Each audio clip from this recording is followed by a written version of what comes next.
Your dog pulls toward another dog on the leash.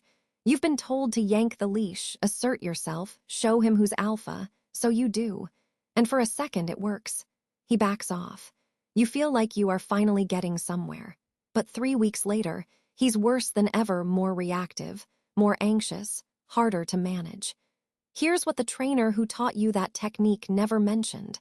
The science behind that method was debunked decades ago.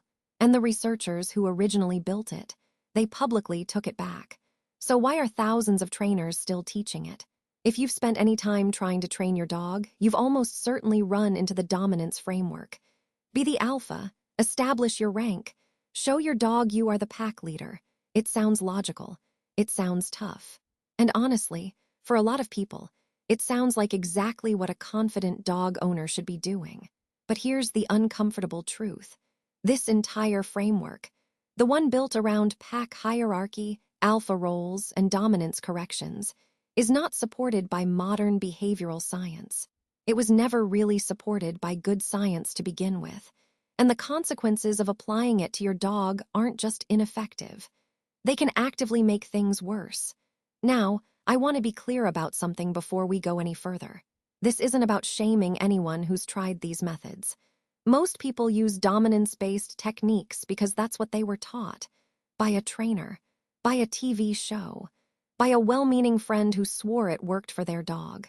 The information was everywhere. It sounded credible, and so people trusted it. What this video is about is giving you the actual science. What the research says, why the dominance model collapsed under scrutiny, and what approaches genuinely work based on how dogs actually learn. Because your dog deserves training that's built on truth. And so do you. Let us start at the beginning, because the dominance theory didn't appear out of nowhere. It has a specific origin story, and understanding that story is key to understanding why it spread so far and why it is so hard to dislodge. In the 1940s, a Swiss animal behaviorist named Rudolf Schenkel published a study on wolf behavior. He observed wolves in captivity, wolves that had been taken from different places and forced to live together in an enclosed zoo environment. And he noticed that these animals competed aggressively for status. He concluded that wolves live in strict dominance hierarchies, with an alpha male and alpha female at the top, enforcing their rank through aggression and physical dominance. This study became incredibly influential. It shaped how people thought about wolves, and by extension, how they thought about dogs. The logic went like this. Dogs descended from wolves. Wolves live in rigid pack hierarchies.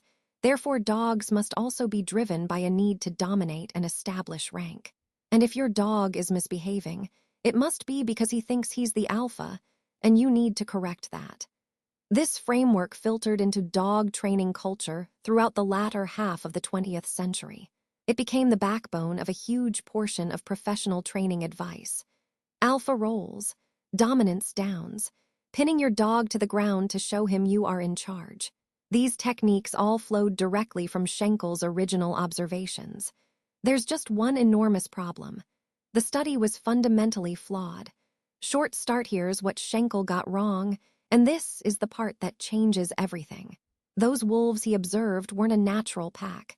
They were strangers, unrelated animals crammed into an artificial environment, competing for limited resources, stressed, and unable to escape each other.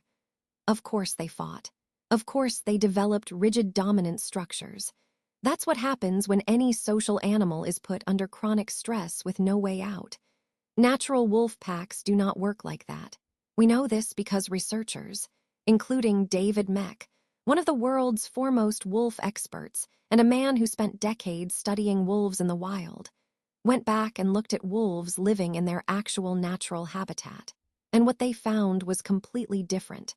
Natural packs are family units, a breeding pair and their offspring. There's no violent competition for alpha status because the parents are simply the parents. They lead not through aggression, but through experience, familiarity, and the natural social structure of a family. Meck himself has publicly stated that the term alpha wolf is misleading and that he regrets helping to popularize it. He wrote an entire paper asking scientific journals to stop using the term. Short end, so the foundation crumbled. But the training methods built on top of that foundation, they stuck around. And then there's the second layer of the problem. Even if wolves did live in rigid dominance hierarchies, dogs aren't wolves. This sounds obvious, but it gets overlooked constantly. Dogs and wolves diverged tens of thousands of years ago. Dogs have been shaped by thousands of years of coevolution with humans. They are not wolves that happen to live in your house. They are a distinct species with their own behavioral tendencies, their own social structures, and their own way of relating to humans. Applying wolf pack theory to a dog is a bit like applying chimpanzee social dynamics to explain human office politics. There's a shared ancestor, sure, but the comparison breaks down fast. Now let us talk about what dominance-based training actually looks like in practice, and why it tends to fail, or worse, backfire. The core premise is that when your dog does something unwanted, you need to correct the behavior with enough force or pressure to establish your authority. Leash jerks, alpha rolls, pinning, scruff shakes. The idea is that your dog is testing your rank, and you need to put him back in his place. But here's what's actually happening in your dog's brain during these interactions. When a dog is yanked, pinned, or physically intimidated, the stress response activates. Cortisol rises. The nervous system shifts into threat mode. And in that state, a dog isn't learning anything. He's just trying to survive the moment. Suppressed behavior is not the same as resolved behavior. When a dog stops pulling or stops growling after a harsh correction, it often looks like success. But what's actually happened is that the dog has learned to suppress the visible warning signs, not to feel safer, not to trust more, but simply because the warning signs led to punishment. And a dog that's learned to hide his discomfort without resolving the underlying cause is a dog that becomes unpredictable. This is one of the most well-documented patterns in applied animal behavior research. Punishment-based approaches that suppress behavior without addressing its root cause frequently lead to what researchers call flooding, overwhelming the animal's coping threshold until the reaction becomes explosive rather than gradual. In plain terms, you didn't fix the problem. You put a lid on a boiling pot. There's also the relationship dimension, and this is where the dominance model does some of its quietest damage. Dogs are extraordinarily sensitive to the emotional tone of their interactions with the people they live with. When training is built around establishing dominance, around making the dog feel that the human is a threat to be managed, it erodes the thing that makes training work in the first place: trust. A dog that trusts you is a dog that wants to work with you.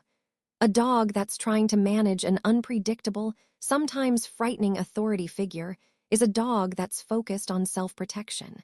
You can still get compliance from that dog, but the compliance is fragile, stress-driven, and dependent on the presence of coercion.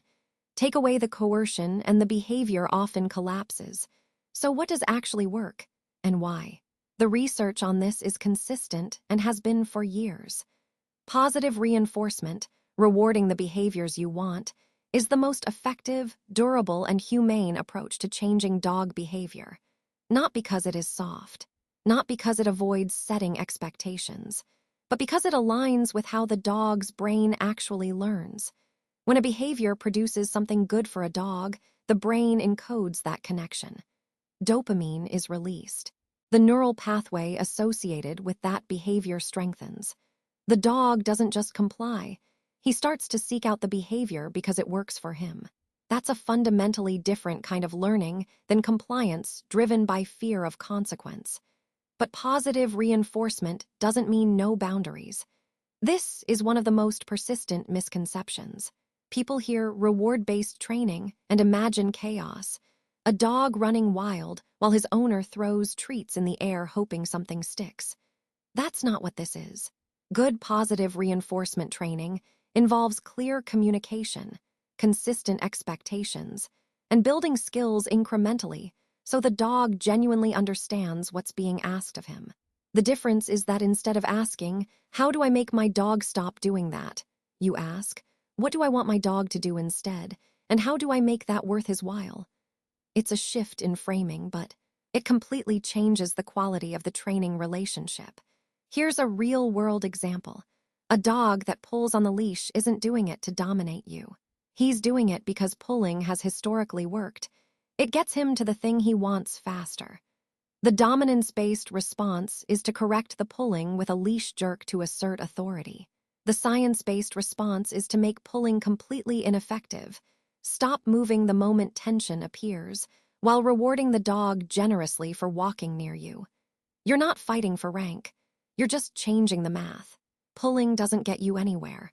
Walking calmly next to the human gets you forward movement, praise, and occasionally a treat. The dog's brain figures that out quickly. And here's what nobody tells you about this approach. It is not slower. When people switch from correction-based to reinforcement-based training, they often expect it to take longer because it feels less forceful. But dogs trained with clear, consistent positive reinforcement typically hit behavioral milestones faster. And those behaviors hold up better under real-world conditions, around distractions, in new environments under stress. There's also the fallout issue. Dominance-based techniques carry a documented risk of fallout behaviors, increased anxiety, increased aggression, learned helplessness, generalized fear responses. These are the training side, effects nobody warns you about when they hand you a prong collar and tell you to show your dog who's boss. The research on this is not subtle. A 2009 study published in the journal Applied Animal Behavior Science found that confrontational training techniques produced aggressive responses in the majority of dogs they were applied to. Alpha rolls, direct stares, and physical corrections all made the list. None of this means that dogs do not have social lives or that they do not learn from structure and clear expectations. They absolutely do. What the science tells us is that the nature of that structure matters enormously. A dog who understands what earns good things is a dog who's engaged, confident, and working with you. A dog who's trying to figure out which behavior will avoid punishment is anxious, inhibited, and working around you. If you've been using dominance-based methods and you are not seeing the results you hoped for, or worse, if things seem to be escalating, this is probably why. It's not that you are doing it wrong. It's that the underlying model doesn't match how dogs actually work. The good news is that dogs are remarkably forgiving. They do not hold grudges.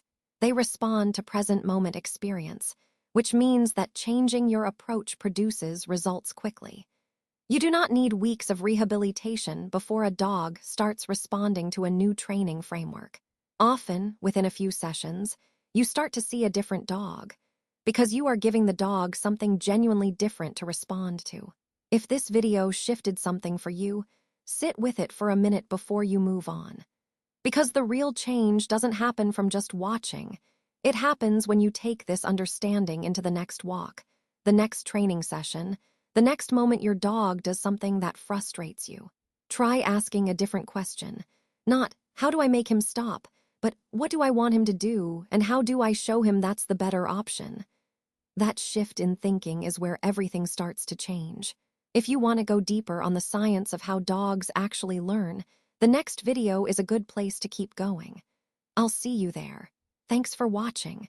If you loved this video, scan the QR code on the screen right now to subscribe and join the Pawsome Life family. Give your dog a belly rub for us, and we will see you in the next video.